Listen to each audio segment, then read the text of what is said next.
Hello. So here we are, number 2 is not buying from a reputable source.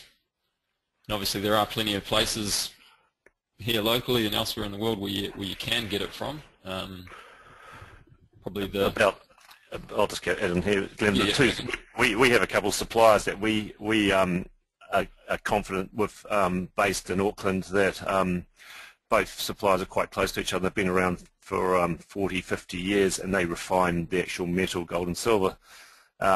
These guys have gold bars that are stamped 4 nines, which is 99.9, so that's stamped on the gold bar, and on the silver bar it's stamped 99.9% purity with their own logos, and often they trade in between themselves. So, if you're ever worried about the purity not being there, these guys have been around for 40 years, and they wouldn't be in business if there was fraudulent bars of silver and gold.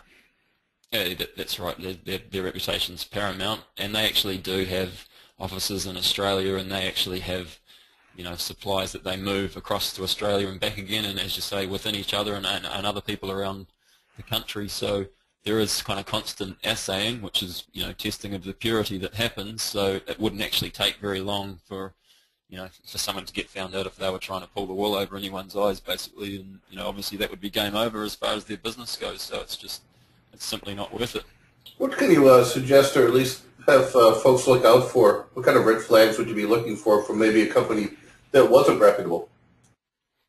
Well, I have something I actually heard of just recently was, I haven't heard of it here locally, but I know it's happened in the US where someone actually, he did actually get found out and got done on fraud charges, basically, but they were actually ringing up and convincing people why they should be buying gold and silver, and they probably made some quite good reasons, because it's not that hard to find them at the moment.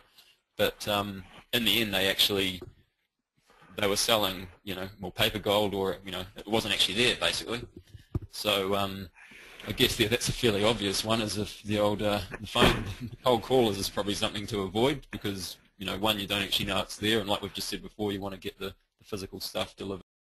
That's certainly a big red flag. I guess the other things to kind of mull over is that there are other options. You can go to the online auction sites and whatnot and buy gold there. There could be pros and cons to that. You obviously could get quite a good deal, especially if someone maybe doesn't know what they're doing, or they're not following the world price or the spot price. You could actually pick something up a bit cheaper than sort of market value there. That's the sort of pro.